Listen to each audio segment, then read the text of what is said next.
ఈరోజు దేవుని వాక్యము మే నెల 18వ తారీఖు ఆదివారం 2025 సంవత్సరం.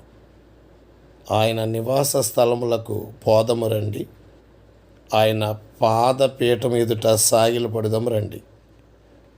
కీర్తనల గ్రంథం 132వ కీర్తన 7వ వచనం. ప్రియమైన వారలారా, దేవుని నివాస స్థలము ఈరోజు ప్రపంచంలో దేవుడు అంతటా ఉండే దేవుడు. అయితే ఆయన ఆకాశం సింహాసనముగాను భూమి పాదపీఠంగా చేసుకుని ఉన్నారు. అట్టి దేవుని ఎదుట సాగిలపడవలసిన వారమై ఉన్నాం. ప్రార్థన చేద్దాం. ప్రేమగల తండ్రి, మీరు ఇచ్చిన మంచి ఉదయాన్ని బట్టి కృతజ్ఞతలు. విదేశీ స్వదేశీలను దీవించి అందరికీ ఆరోగ్యం ఇవ్వండి. యేసుక్రీస్తు వారి పరిశుద్ధ నామమున అడుగుచున్నాము మా ప్రియ పరలోకపు తండ్రి. ఆమేన్. అందరికీ వందనాలండి.